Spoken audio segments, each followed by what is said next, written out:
여러분, 오늘 저는 이제 행복의 가장 극단적인 표현이 뭐라고 생각하느냐면 이 세컨 리더십이라고 생각하는 거죠. 섬김의 리더십에 대한 이야기를 하려고 합니다.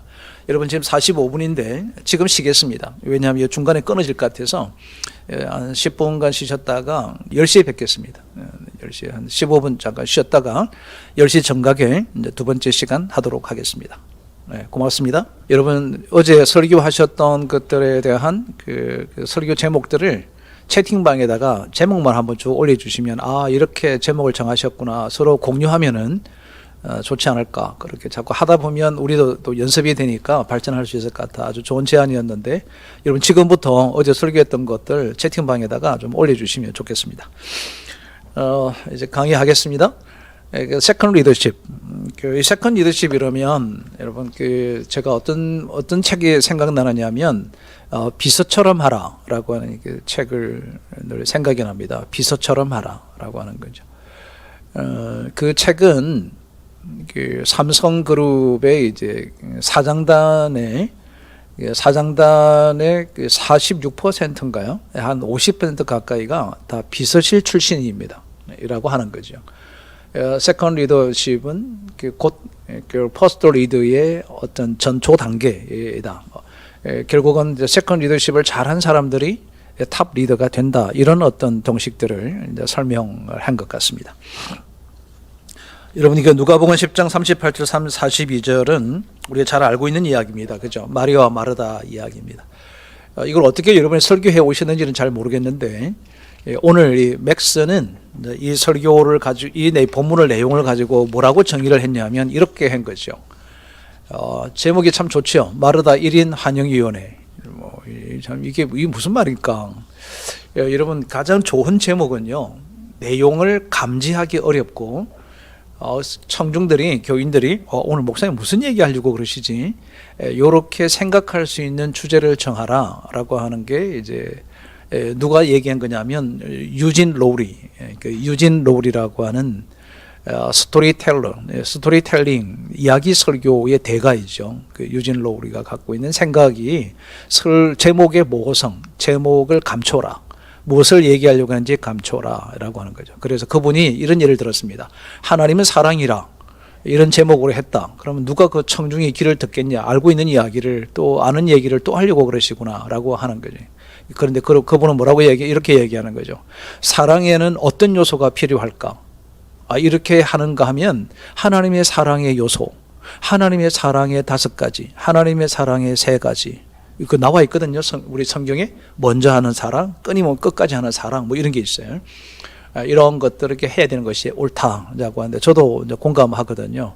마르다의 1인 환영위원회, 이 마르다 빼는 거죠. 본문에 이미 마르다 나오니까 1인 환영위원회라고 하는 거죠.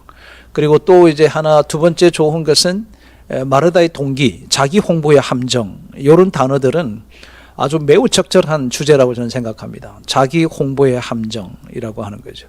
굉장히 맥스가 예리하다라고 생각을 하고 있습니다. 그렇죠. 실제로 이제 그 마르다는 자기를 돕게 하십시오라고 하는 것은 저 마리아가 저러고 있으면 꼴보기 싫다, 이제 이런 게 아니고요. 내가 지금 얼마나 열심히 하고 있는데, 내가 지금 얼마나 열심히 하고 있냐. 그리고 맥스는, 이 맥스가 여러분 그 이야기꾼이라고 해서 어떻게 알 수 있냐면은 그 본문의 64페이지 보면 이렇게 설명하는 거예요. 그 순간 주방에서 무슨 소리가 들린다. 달그닥 달그닥 서프가 끓는 소리다. 마르다와 이름이 같은 마르다 스튜어트를 이기게다. 마르다 스튜어트라고 하는 이렇게 용어를 쓰는 거죠. 서프를 끓인다는 얘기하는 거잖아요. 좀 굉장히 좋다고 생각을 합니다. 자기 홍보의 함정, 이런 게 여러분 그 설교 제목이다. 본문을 갖고 얘기할 때 여러분 여기서 이제 여러분 좀 말씀을 드리고 싶은 게 하나 있는데, 성경을 이렇게 해석할 때 성경의 구조 분석이라고 하는 것은 구조적으로 이 본문이 왜 여기 배치했는가라고 하는 것은 바울 서신서들이 이제 주로 이제 그것을 단독해야 되는 거고요. 지금처럼 이제 어떤 사건, 이야기가 나오잖아요. 마리아와 마르다의 이야기. 이러면 요 마르다와 마리아의 이야기들은 복음서는 거의 대부분의 이야기입니다. 그죠? 역사서도 거의 대부분 이야기입니다. 창세기, 모세오경은 거의 대부분 이야기로 되어져 있잖아요. 이런 이야기들은 어떻게 하셔야 되느냐 하면 그것을 새로운 관점으로 이해하는 훈련을 하셔야 됩니다. 새로운 관점으로 바라보는 거다. 마리아의 관점에서 바라보고 또 마르다의 관점에서 바라보고 예수님의 관점에서 바라보는 그 관점의 차이에 따라서 메시지가 다르게 나온다는 거죠. 그죠? 그것을 우리가 훈련하는 것을 보고 이 성경 본문의 구조 이해, 구조 분석적 해석 이렇게 얘기하는 겁니다. 그리고 이 마르다와 마리다라고 하는 마리아의 사건은 이 이야기는 우리의 세 편으로 나눠서 설교를 할 수 있을 만큼 그 내용적으로 굉장히 중요한 것이 담고 있습니다. 그게 뭐냐면 관점의 차이라는 거죠. 마르다의 관점과 마리아의 관점과 예수님의 관점이 다르다라고 하는 것을 조망해 줄 수 있다. 그런데 여러분 대부분 이 설교 이 이야기는요, 우리 목사님들이 한 주에 다 해버리는 거죠. 그러니까 목사님 뭘가 가장 중요한가라고 하는 생각을 할 수 있겠죠, 그죠? 여러분 우리가 성경을 이제 새로운 해석을 좀 하라라고 하는 건데 대부분 보면은 우리가 놓치고 있는 게 하나 있어요. 놓치는 게 뭐냐면요, 저자의 관점입니다. 저자들이 누가의 관점이 있거든요. 누가라고 하는 자기의 신분, 배경이라고 하는 거죠. 그래서 얘가 여러분 처음 독서와 설교에 초대해서 그 오프닝 세미나 할 때 말씀을 드린 게 하나 있는데 그건 배경사를 꼭 읽으십시오라고 말씀을 드렸습니다. 그러니까 공간복음의 배경사, 사도행전의 그 배경사, 서신서 배경사라고 하는 것들을 꼭 읽으셔야 됩니다라고 하는 것은 누가라고 하는 직업, 누가의 관점은요 항상 치유적 관점으로 많이 바라보기 때문에 누가복음서 전체가 치유적인 관점으로 이야기들을 엮어져 가고 있는 것을 볼 수 있거든요. 공간복음 비교를 해보면 그게 드러나게 되죠. 그것처럼 성경의 의미를 찾는다라고 하는 것은 성경의 저자의 관점과 또 책을 읽으니까 책을 읽었던 맥스의 관점으로 나를 바라본다. 이게 새로운 관점이에요. 여러분 우리가 어떻게 각자가 새로운 관점 어떻게 가지겠어요? 가질 수 없죠. 제 관점이 있거든요. 김성진 소장이 갖고 있는 관점이 있습니다. 컨설턴트의 관점이라는 게 있단 말이죠. 그런데 제가 갖고 있는 관점을 변화시킬 수 있는 방법이 뭐냐면 이런 독서를 통한 저자들의 관점으로 제가 바라보고 있는 것을 어떻게 보는가를 이해하는 거거든요. 그러면 제가 갖고 있는 A라고 하는 관점이 있는데 맥스가 갖고 있는 게 B라고 그러면 제 사고가 팽창된 거예요. 사고가 A의 관점과 B의 관점도 볼 수 있다라고 하는 거죠. 그래서 강의를 들을 때 강의가 왜 우리가 들어야 되느냐 하면 여러분이 실력이 없거나 여러분이 부족해서 듣는 게 아니고요. 여러분이 바라보는 독서의 관점과 이것에 대한 이제 공부하고 연구하는 김 목사가 갖고 있는 김 소장이 가지고 있는 이 책을 바라보는 관점이 어떻게 다른가를 보는 거거든요. 그 다름을 보면 내가 그만큼의 캐파가 내 사고의 팽창이 그러니까 일어난다라고 하는 거죠. 그래서 여러분이 함께 사실은 이 독서 모임을 하는 이유는 독서 모임을 통해서 함께 나눌 때 서로의 관점을 이 책은 나는 이런 관점으로 바라본다라고 하는 것을 많이 들으면 들을수록 좋다는 거죠.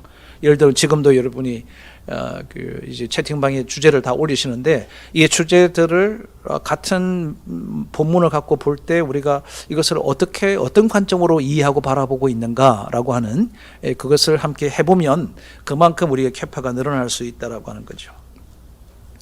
여러분 이제 이 책에서 그 말 나오는데요. 자기 홍보라고 하는 것이 어디까지 가느냐면 그 소셜 미디어의 문제점까지 이제 대두하는 거죠. 이제 잠깐 언급되거든요. 이게 시대적 해석이라고 하는 겁니다. 여러분 지금 시대는 자기 홍보에 하는 것이 뭐죠? SNS잖아요. SNS. 이 아침에 이제 제가 보니까 이 SNS가 어디까지 진보하고 있냐면은 우리는 지금 그 페이스북이나 이런데 트위터나 자기가 얘기하고자 하는 것을 그냥 막 올리잖아요. 올리면 뭐 읽는 사람 따로 있고 뭐 올리는 사람 따로 있고 막 그런데 이번에 어떤 한 분이 그 앱을 하나 개발한 게 하나 있어요. 이 클럽하우스라고 하는 것이 하나 개발되었는데 그 앱에서 우리 그 갤럭시에서는 안 됩니다. 그 ISO 그 시스템만 되는 이제 그 아이폰 갖고 있는 분들만 현재 그 클럽하우스라고 하는 앱에 들어갈 수 있다고 합니다. 그 저도 들어가 보려고 하니까 안 돼요. 왜 안 되느냐면 클럽하우스의 멤버가 초대해야만이 되는 이 가입의 독특성이 있는데 이제 저커버그가 나와가지고 거기서 나오는데 거기는 이제 자료가 안 남는 거예요. 말을 하고 그냥 끝나는 거예요. 그러다 보니까 귀인들, 중요한 사람들이 그 시간에 들어와서 얘기하고는 빠지면 흔적이 안 남으니까 나중에 문제가 되지 않고 이런다, 이런 어떤 그 SNS의 소통의 기술이 하나 지금 개발이 되어서 아주 저명 인사들이 지금 거기에 들어오고 한다고 합니다. 이제 저도 이제 신청해 놨거든요. 클럽하우스의 멤버 나를 좀 초대해 주십시오라고 이제 신청했는데 이제 누군가 저를 초대해 주면 이제 가입을 하는 거 뭐 이런 것 같아요. 그런데 여러분, 최근에 이제 이 지각 있는 사람들이 이 SNS를 끊고 있는 거예요. 작업을 하지 않는 거죠. 저도 처음에 페이스북 가입했다가요, 한 3년간 쉬었어요. 안 했어요. 그냥 안 했다. 왜 안 했냐면 너무 많이 막 노출되니까 막 상대적 박탈감이 생기고요. 누군 너무 훌륭한 분이 너무 많은 거예요. 이거 나 이런 걸 올려도 되나? 이런 생각이 들 만큼 너무 훌륭한 분들이 많으니까 자연스럽게 막 열등감도 조성되고요. 뭐 또 구독자 숫자에 따라서 이게 뭐 이 저명도와 지명도가 막 달라지고 이런 파도를 타는 거잖아요. 파도 타기 하니까 이거 좀 어렵겠다라고 했는데 이미 사회 문제가 돼서 논문이 벌써 나온 거예요. 옆에 보시면 사회 비교 이론 관점에서 발표본 SNS 이용 중단 의도, SNS를 왜 이용을 하지 않으려고 하는가, 이것을 논문으로 지금 막 나오고 있는 거죠. 여러분, 그 위에 단어가 또 중요하죠. 사회 비교 이론 관점에서 바라본, 이게 관점의 차이라고 하는 거죠. 어떤 관점으로 보느냐에 따라서 그 시대적 해석이 다를 수 있다라고 하는 이야기입니다. 그래서 여러분, 제가 오늘 아침에 제가 영상으로 그 SNS로 카톡으로 우리 회원들에게 보내드리지 않고 제가 작업한 문서로 보내드린 이유가 있습니다. 거기 보면 제일 끝부분에 제가 이렇게 했습니다. 세대별 라이프 스타일을 이해하기 위해서 6주간에 걸쳐서 제가 우리 목사님들에게 공개로 강좌를 좀 하려고 합니다. 이렇게 말씀 올렸거든요. 그 시대를 해석해낼 수 있는 거죠. 시대를 어떻게 이해할 수 있을 것인가를 우리가 좀 바라볼 수 있으면 좋겠다라고 하는 측면에서 강의를 하려고 합니다. 아마 그게 나중에 광고해 드릴 텐데 여러분 좀 보셨다가 그 세대, 6세대를 어떻게 이해할 것인가라고 하는 것을 좀 함께 공부해 보면 좋겠습니다. 그 세컨 리더십 계속 이어서 가겠습니다. 여기 보면 그 책 안에 이런 내용이 나오죠. 어느 강연에 참여했는데 그 강연자가 갑자기 오기 어렵다 보니까 대타로 강의하라는 거예요. 여러분, 그럴 때 어떻게 하세요? 기분이 어떠실까요? 제가 책을 읽다가요, 내가 만약에 어디에 갔는데 그냥 객석에 앉아가지고 있는데 강사가 안 온대. 그럼 저보고 와서 소장님 뭐 대신 좀 강의하시죠. 그럼 제가 기분 굉장히 나빴을 것 같아. 그죠? 뭐 나 대타냐? 라고 생각할 수 있잖아요. 근데 이분이 이제 요 이야기를 하면서 우리의 마음의 자세가 그 세컨 리더십이 얼마나 중요한가라고 하는 그 이야기가 이제 이분이 삶에 대한 체득화된 이야기를 합니다. 그게 체득화예요. 내가 이랬을 때 이런 일을 했다. 그 뒤로부터 일어나는 놀라운 역사들이 막 일어나는 거죠. 요 똑같은 경험을 누가 하느냐 하면은 여러분, 제가 2월 마지막 주에 추천했던 두려움 없이 살아가기라고 하는 책이 있습니다. 그게 저자가 누구냐면요, 타임스퀘어, 뉴욕에 있는 타임스퀘어의 그 담임 목사인데, 이 담임 목사는 공황장애를 굉장히 긴 시간 동안 앓았던 사람입니다. 근데 이 목사님이 경험한 것 똑같은 거예요. 세컨드로 이제 강의를 갔다가 이것이 이제 인정을 받아줘서 이분이 이제 크게 되는 엄청난 변화가 일어나게 되는 거거든요. 그래서 이게 저는 중요한 얘기 중에 하나일 수 있다라고 하는 생각을 가졌고요. 그 74페이지부터 75페이지에 있는 이야기 아주 좋은 이야기입니다. 그죠? 그 이야기, 뭐 진정한 성자는 어떤 사람일까라고 하는 이야기인데 74, 75페이지를 여러분 갖고 계시면 다시 한번 잠깐 좀 보시면 좋겠습니다. 그 새천사와 성자 같은 사람을 얘기를 쭉 합니다. 너무 착한 일을 많이 하니까 소원을 주겠다고 했습니다. 그래서 이제 제가 원하는 건 뭐든지 해주실 거냐 물었더니 그렇다고 얘기를 쭉 하면서 75페이지 보면 선을 행한 뒤에 제가 선을 행했다는 사실을 사람들이 알지 못하기를 원합니다. 이게 그 사람이 원하는 거였다라고 하는 참 우리가 알고 있는 얘기지만 참 감동적인 이야기라고 생각을 하는 거죠. 여러분, 이게 바로 세컨드 리더십의 진정한 의미다. 세컨드 리더십은 단순히 섬기는 것과 봉사하는 것에 국한되지 않는다라고 하는 이야기죠. 그래서 하나님을 위해 기꺼이 제2의 바이올린 연주자가 되자라고 하는데, 이게 여러분 그 밑에다가 비서처럼 하라, 책 좀 읽으시면 좋겠다. 여러분, 부교역자들이 오면은 우리 부교역자들에게 추천서 중에 한 개가 제가 비서처럼 하라 이거고요. 제가 부교역자 세미나를 했거든요, 과거에. 근데 온라인상이니까 이제 다시 시도하려고 합니다. 이제 올해 하는데, 그때 제가 필독서 중에 한 개가 비서처럼 하라가 필독서입니다. 그래서 여러분 이미 미리 나중에 좀 미리 읽혀두시면 참 좋지 않을까라고 생각합니다. 자, 행복한 것, 행복하기 위해서 네 번째, 인사 예절이 좋았으면 좋겠다라고 하는 겁니다. 요즘은 오늘날의 시대적 서기를 해보면, 그죠? 분노를 쏟아내는 그 시대에 살고 있는 것 같아. 뭐 그냥 뉴스는요, 뭐 온통 비방이죠. 뭐 정치판 이야기가 나오면 이거는 뭐 상대방은 아무것도 없는 거예요. 모두가 다 옳은 거예요. 그래서 참 듣기 싫어서 정치에 대한 관심을 자꾸 끄게 되는 이야기들 많이 보죠. 상호 비방하고 분노를 쏟아내고 있는 시대다. 이 시대적 해석을 해주시는 거예요. 자, 이럴 때 우리 교회는 어떻게 해야 될까? 여러분, 교회는 인사가 밝고 맑은 교회 이미지를 가졌으면 좋겠다는. 우리 대구에서 들어오신 분이 한 두 분 계신데, 두세 분 계시죠.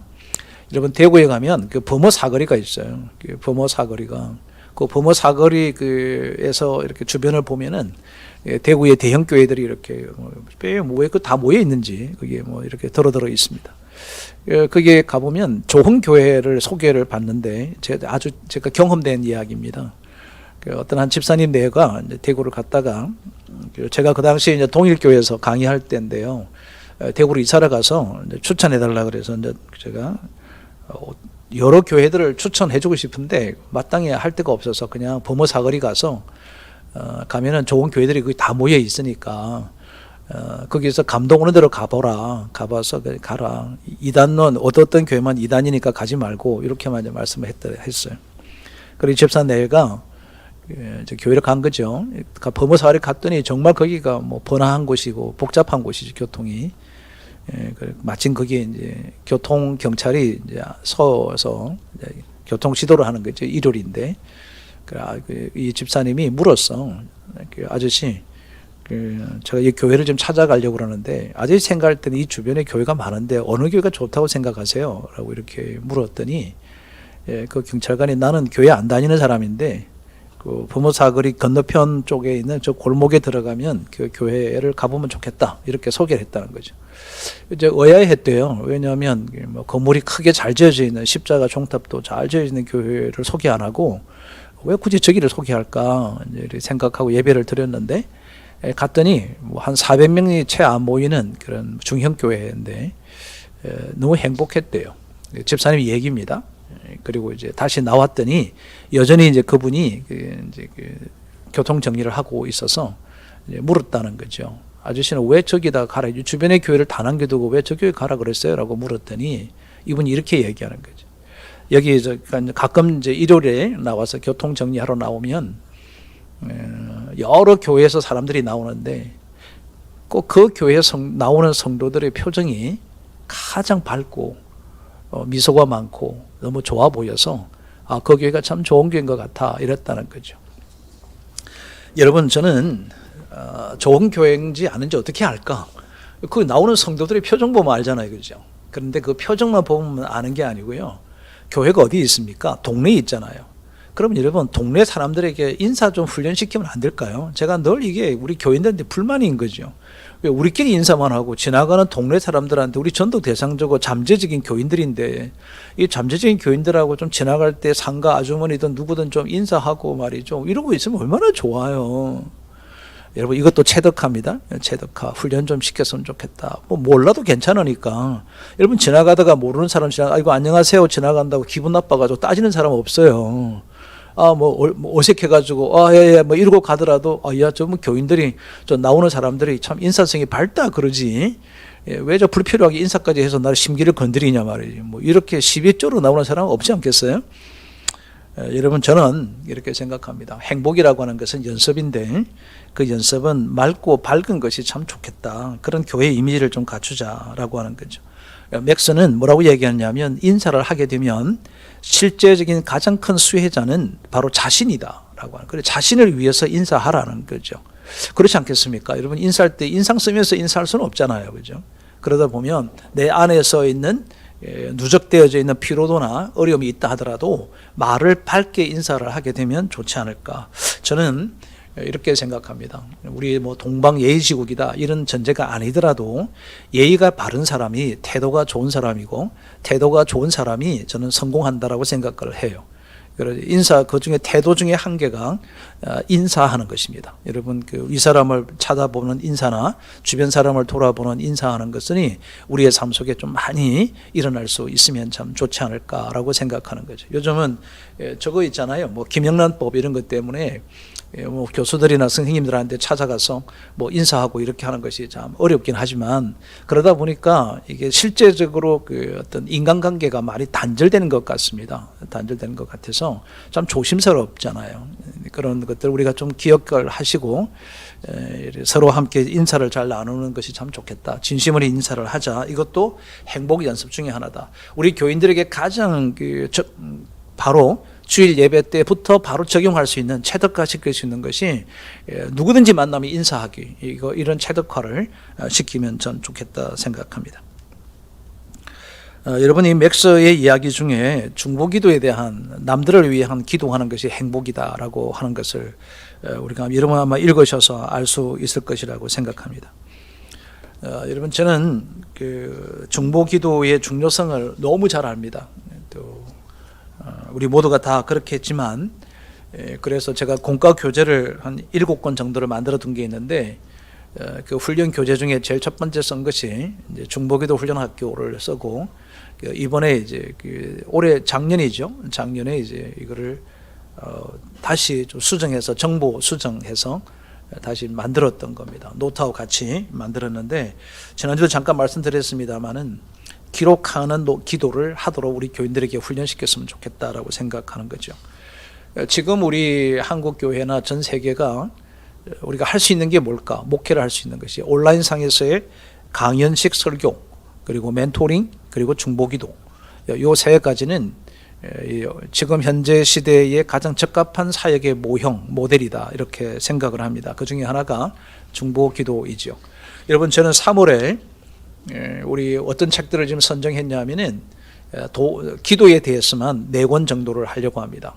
그래서 여러분들 미리 오늘 우리 등록을 3월에 계속 함께 참여하실 분들은 신청을 해 주셔야 우리 도서 목록을 보내드리거든요. 도서 목록을 미리 받으셔서 3월에 기도로 4주간 하겠습니다. 마지막 주 3월 28일 주일에 우리 교회의 중보기도 사역자들 그리고 중직자들을 2시간 반 동안 제가 중보기도 세미나를 하려고 합니다. 나중에 별도로 여러분에게 공지해 드리도록 그렇게 하겠습니다. 중보기도가 우리를 행복하게 한다, 남들을 위해서 하는 거다라고 하는 거죠. 그런데 이 맥스가 예를 들기를 백부장의 간절한 청이라고 하는 것을 중보기도로 가져왔더라고요. 저는 그런 관점으로 못 봤거든요. 이 백부장이 이제 자기의 종이 하인이 자기가 데리고 있는 그 병사가 아프니까 예수님을 찾아와서 치료해 달라라고 하는 건데 제가 이거를 중보기도의 관점으로 못 봤어요. 저는 이제 에스더와 모르드게의 그 에스더서 4장에 있는 말씀이 저는 중보기도의 관점으로 바라보았던 건데 이 백부장의 이야기를 중보기도의 관점으로 맥스가 본 것을 보고 참 좋다 이런 생각을 한 거죠. 또 에베소서에서는 6장 19절에서는 사도 바울이 우리 에베소 교인들에게 자기를 위해서 기도해 달라라고 하는 그 이야기를 요청한 것을 봅니다. 그죠? 이게 다 중보기도에 대한 남을 위해서 기도하기 시작하면 내가 행복할 수 있다. 저 정말 믿습니다. 믿습니다. 우리는 기도 후에 많은 것을 할 수 있지만 기도하기 전에는 아무것도 할 수 없다. 참 대단히 중요한 어록이죠. 중보기도가 필요하다라고 하는. 저는 우리 목사님들께서 우리 교인들에게 진정한 행복의 비길, 영적인 행복은 타인을 위해서 중보기도 하는 것에 있다. 지역사회의 아브라함처럼 소돔과 고모라를 위해서 간절한 마음으로 중보기도 하는 것과 동시에 자기와 관련되는 일터 속에서에 있는 사람들을 위한 기도 요청을 했던 백부장과 이웃과 직장 동료를 위해서 기도하고 중보하는 그리스도인이 되게 하는 진정한 영적인 행복한 사람이 되게 하는 그런 초대로 우리가 훈련시켜 나가야 되지 않을까라고 하는 생각을 갖습니다. 여러분, 그 조용한 섬김, 아름다운 영성, 이것도 설교 제목입니다. 그죠? 조용한 섬김, 아름다운 영성. 좋은 설교 제목을 우리가 정리해 볼 수 있는데, 내가 종이 된다든지 낮은 자로 온다든지 뭐 이렇게 오신 주님에 대한 이야기는 뭐 구차하게 하지 않아도 되는데, 이것에 대한 자원봉사자들의 대상 설문조사에 보시면 내가 남을 위해서 섬기고 하게 되면 그 중간에 보시면 행복의 증가가 89% 된다라고 나와 있습니다. 뭐 건강도 있고 스트레스 감소도 높은 그 백분율을 차지하지만 이 중에서 가장 높은 그 백분율을 차지한 것이 행복이 증가되더라. 이런 건 여러분 데이터로 그 우리 교인들에게 정확하게 입증해주는 하나의 근거가 되는 자료가 되겠죠. 이렇게 하자라고 하는 거죠. 여러분, 조용한 섬김, 참 아름다운 영성, 이런 제목들도 여러분, 이런 노트가 이제 작은 노트인데요. 제가 좀 너무 좋은 걸 갖고 있어서 죄송한데, 이런 노트에다가 지금 이런 어록들 그리고 좋은 주제들 이런 것들 쭉 좀 메모하시는, 아끼는 거죠. 이건 여러분 보배과 같은 거거든요. 목회자에게 있어서 이 어록하고 좋은 설교 제목을 갖고 기록해 두고 있는 노트는 가장 아마 아름다운 노트지 않을까. 그래서 다른 노트는요, 제가 그냥 적당한 거 쓰는데 요거만큼은 굉장히 좋은 것을 가지고 씁니다. 이런 선물들은 참 좋겠죠, 그죠? 이런 것 가지고 요거는 이제 제 주제하고 어록들 정리하는 겁니다. 선입견을 포함해서 모든 판단을 유보하라. 이게 행복할 수 있다. 저 100% 동의합니다. 그죠? 선입견을 포함하여 모든 판단을 유보하는 것이 옳다. 자, 여기 보시면은 가족들에게 가장 듣고 싶은 것, 자녀가 부모에게 듣고 싶은 말, 부모가 자녀에게 듣고 싶은 말, 배우자에게 듣고 싶은 말을 딱 두 단어밖에 없어요. 칭찬과 감사. 칭찬과 감사. 이거 똑같은 말이다. 감사를 표현할 줄 아는 사람은 칭찬할 거고, 그죠? 그 칭찬하는 사람은 감사가 뭔지 알잖아요, 그죠? 그래서 이 두 단어는 떼어놓을 수 있는 것이 아닌 것 같다. 행복의 두 기둥이라 그러면 어떻게 보면 칭찬과 감사에 있지 않을까, 행복하다라고 생각하는 거죠. 그런 측면에서 우리가 바라볼 수 있으면 좋겠다라고 하는 겁니다. 바울이 이제 오늘 빌레몬에게 편지를 할 때 내가 오네시모를 위하여 이제 막 얘기하잖아요. 그러니까 종전에 가졌던 그 오네시모의 선입견을 배제하라. 내가 그때의 사람이 아니다. 전에는 너에게 무익하였으나 이제는 너에게 유익하다. 이 말을 하거든요. 그 말은 너가 종전의 선입관을 갖고 이 오네시모를 대하지 말라라고 하는 굉장히 중요한 성경적 근거입니다. 그죠? 성경적 근거 중에 이전에 그에 갖고 있던 모습을 배제시키는 것은 빌레몬이 오네시모를 동력자로 여길 때 가지는 굉장히 중요한 일이거든요. 이걸 여러분, 인간관계에 있어서 인간관계를 새롭게 변화시킬 수 있는 가장 중요하고 적절한 것은 과거에 가졌던 선입견을 내려놓는 것, 이것도 저와 여러분이 훈련해야 될 굉장히 중요한 부분이라고 생각하는 거죠. 사람은 변하거든요. 달라질 수 있거든요. 그런데 벌써 몇 년 전 이야기, 지난번의 이야기들을 그 사람에 대한 선입견을 갖고 대한다는 것은 우리에게 그다지 유익한 것은 되지 못할 것 같다라고 생각합니다. 그저 칭찬과 감사함이 우리 속에 좀 충만해져야 되지 않을까라고 하는 거죠. 자, 또 한 가지 이제 우리가 행복하기 위해서는 우리 맥서는 권면에 대한 이야기를 합니다. 그죠? 오직 하나님 말씀으로 권면하라라고 하는 거죠. 하나님 말씀으로 권면을 한다는 것은 어떤 상대방이, 또 교인들이나 누구든지 상대방이 어떤 고통과 어려움과 어떤 힘든 속에서 있을 때 뭔가 인간적인 언어로 위로하려고 하지 마라. 뭐로 하라느냐면 오직 하나님의 말씀으로만 진정한 위로가 된다라고 하는 것을 얘기하라. 이게 그 책의 151페이지에 아주 정확하게 나와 있습니다. 여러분 그런데 이제 여기서 중보기도에 대한 이야기를 다시 한 번 더 언급하려고 합니다. 맥스도 중보기도에 대한 중요성을 책을 통해서 강조하고 있습니다. 근데 이 중보기도의 성숙이 뭐냐면 지금 현재 우리가 한국교회에서 목사님들이 가르치고 있는 것은 사실은 중보기도가 아닙니다. 중보기도가 아니고 뭐 하고 있냐면 중보강구하고 있습니다. 중보강구. 여러분 강구는 필요한 것을 구하는 것을 강구라 그러고요. 기도는 내 뜻을 하나님의 뜻에 굴복시키는 것이 기도입니다. 이 기도와 강구의 차이점이죠. 그러니까 우리가 금요일이나 수요일에 우리 교인들이 뭐 기도 제목을 써놓고 중보기도 이렇게 보면은 전부 다 구하는 거예요. 뭐 이거요. 뭐 우리나라 빨리 평화롭게 해주시고 대통령 어떻게 해주시고 요구하는 거잖아요. 근데 여러분 실제로 중보기도는요. 중보기도의 진수가 있습니다. 오늘 여기서 강의는 다 못하니까 제가 요절만 읽어드릴 테니까 나중에 읽어보시죠. 첫 번째 거기 밑에 있습니다. 말씀의 통한 에베소서 1장 15절 19절 3장 14절 19절 고린도서 1장 12절은요. 중보기도의 진수예요. 중보기도는 이렇게 하는 것입니다. 이름만 바꾸면 되는 거죠. 이름만 바꾸어서 이렇게 해 주십시오라고 하는 이야기를 할 수 있는 성경 기절입니다. 그것을 놓고 이렇게 말씀 중심으로 기도해야 한다라고 하는 것. 이것이 중보기도의 핵심이 되겠습니다. 그 다음에 이제 용서하는 거죠. 여러분, 우리가 지금 오늘 이 책을, 행복 연습에 대해서, 행복을 어떻게 연습하는 걸까? 뭘로 하는 걸까? 어떻게 하는 걸까? 지금 how to를 지금 설명하고 있는 겁니다. 행복은 용서를 하는 것에 있다라고 하는 거죠. 자, 여기에, 이제 여러분이 잘 안 보이겠지만, 제가 이 안에다가 이렇게 연필로 써져 있거든요. 여기다 쓴 거예요. 뭘 썼냐면, 용서란, 여기 잘못된 사람에 대한 당신의 태도를 바꾸는 것이지, 그 사람에게 자비를 내가고서 내가 용서할게. 그게 아니다라고 하는 거죠. 그 사람이 바뀌는 것이 용서가 아니고요. 내가 바꾸는 거예요.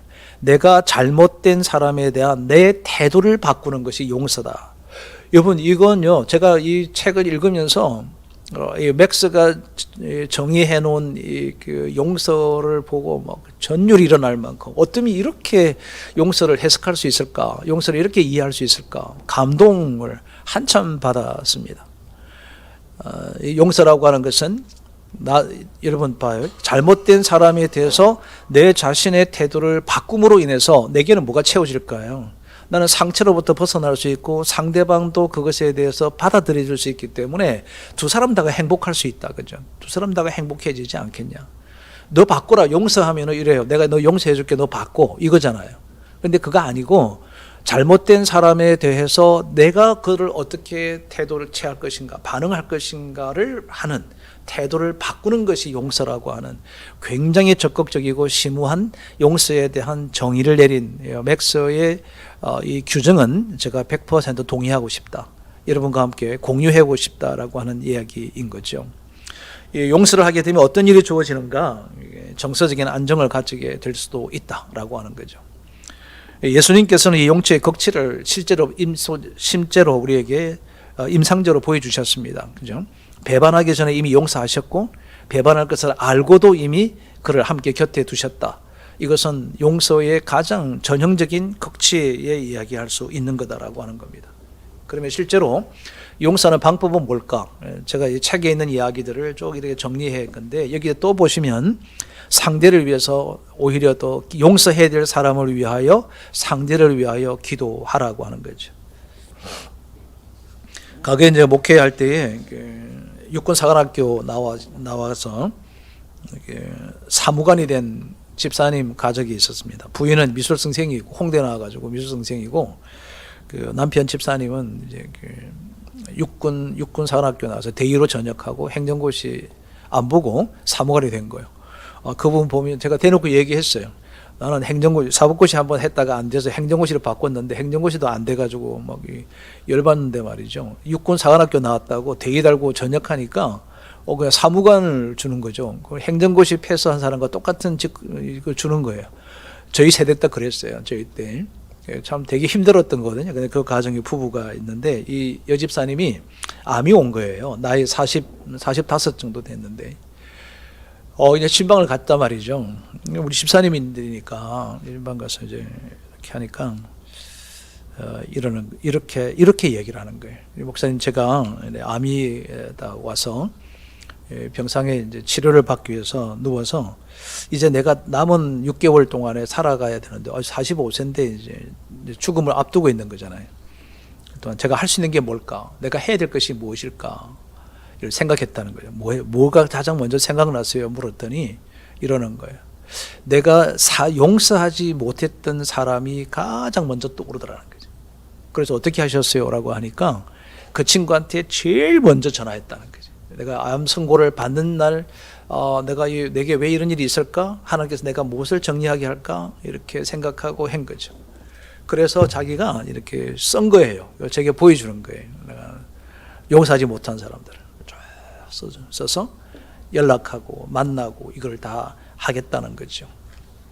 지금도 살아계세요. 6개월 선고받은 분인데 지금 벌써 20년이 넘었는데 20년이 지났는데 지금도 살아계셔요.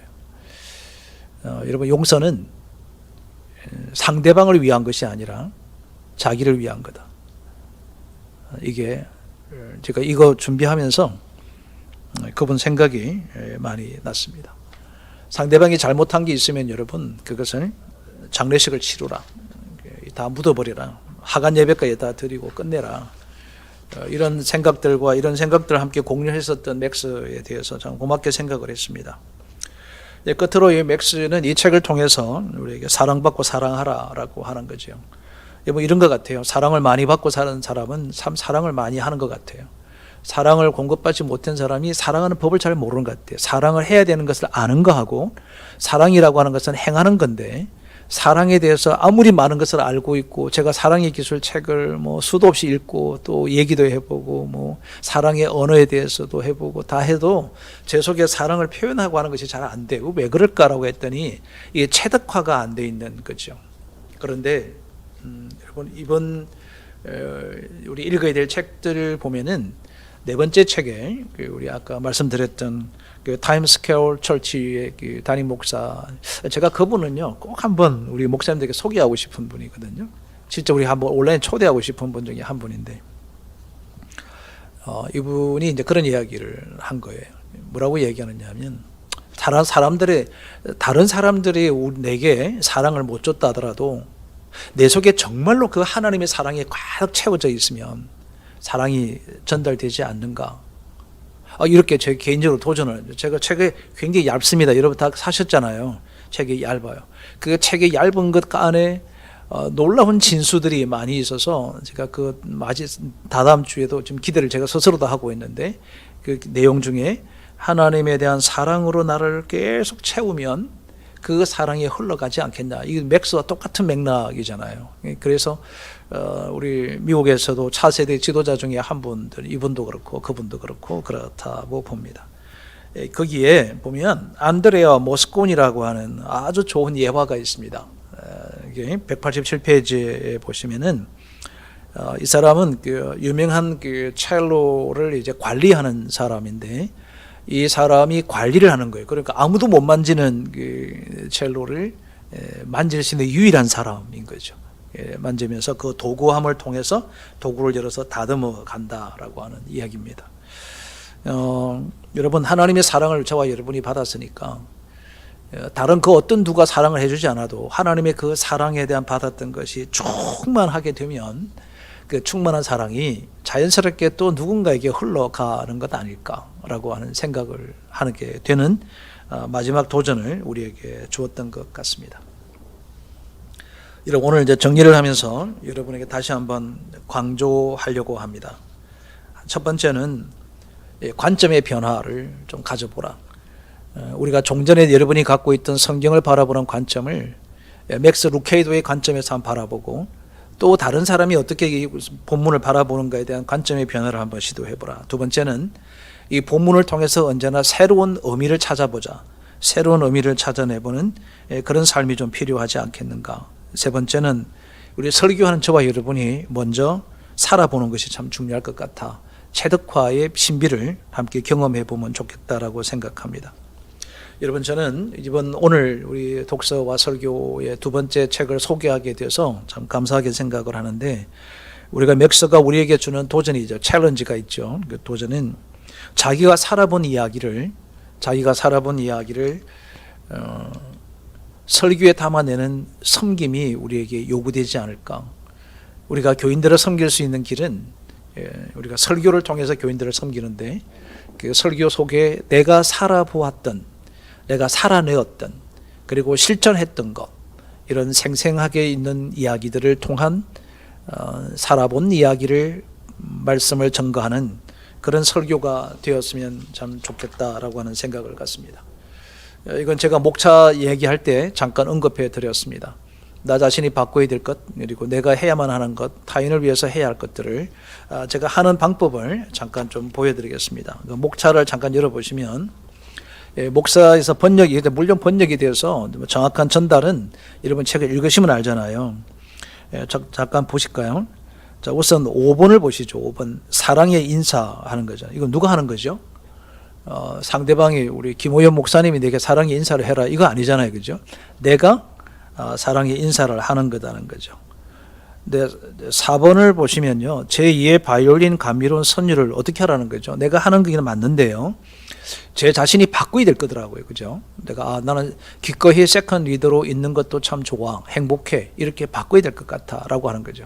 그래서 지금 목차에서 나오는 컨텐츠에 나와 있는 11가지의 내용을 가만히 쭉 보면서 공통분모를 찾는 거예요. 공통적으로 이것은 내가 해야 될 거구나. 내가 이거 좀 바꿔야 될 것들이 있구나.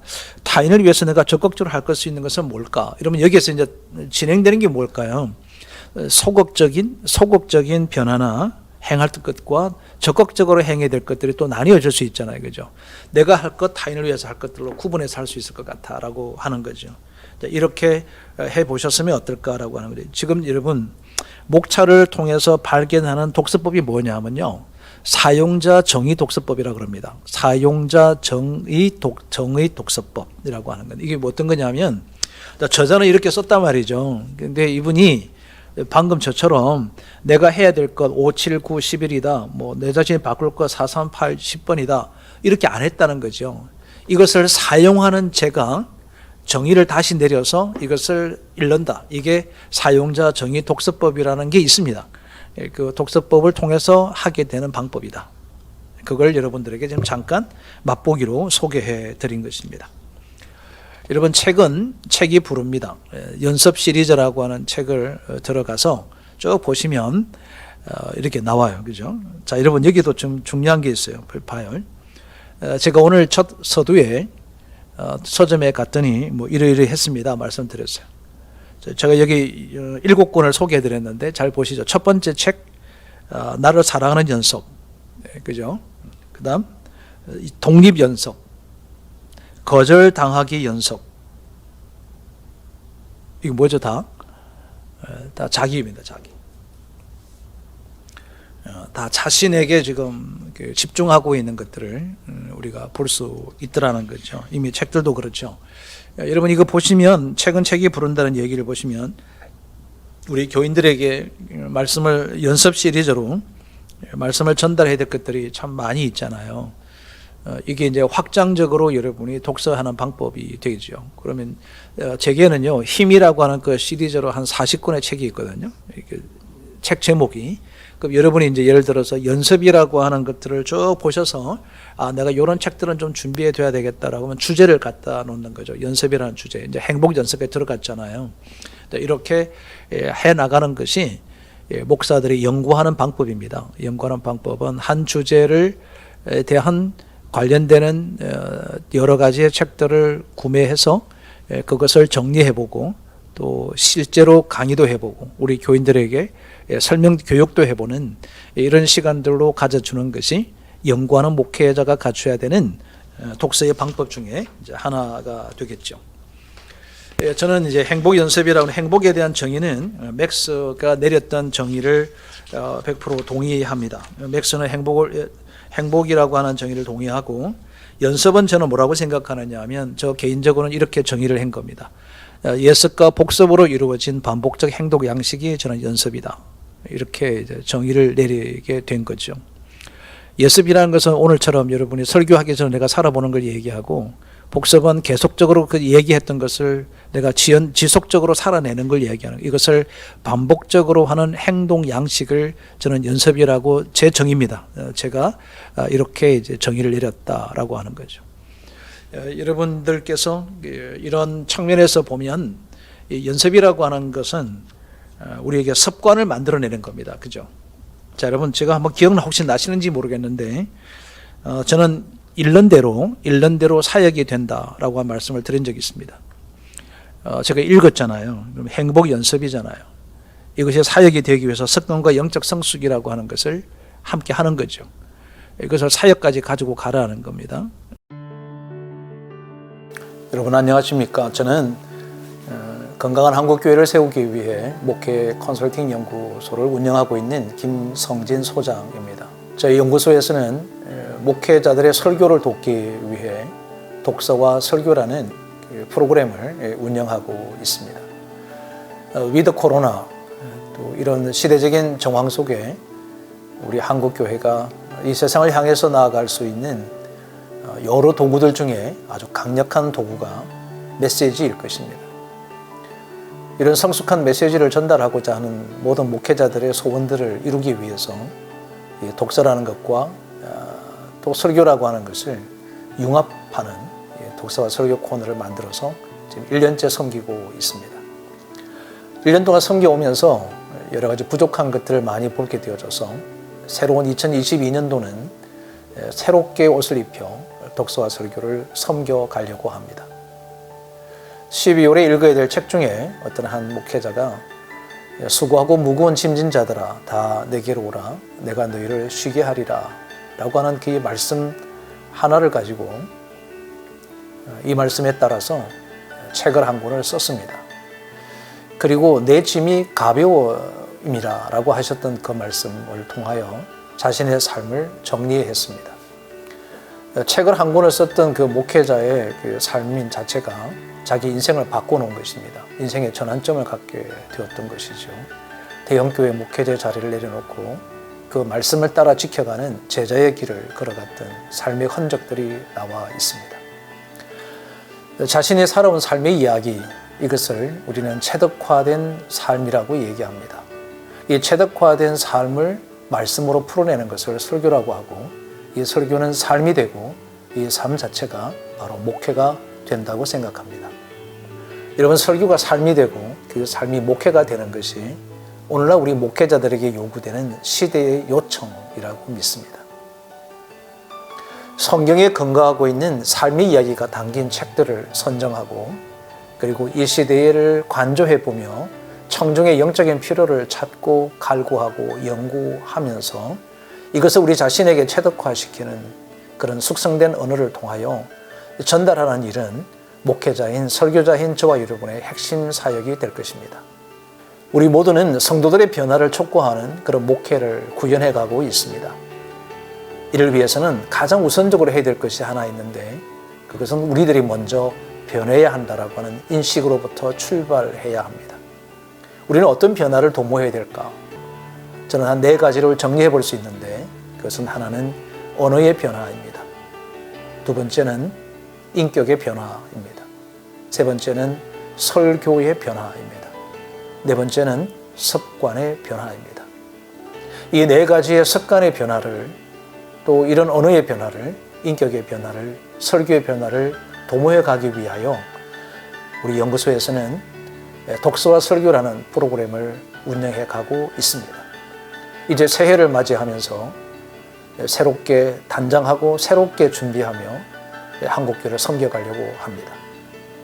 독서와 설교 여러분과 함께하고 싶습니다. 감사합니다.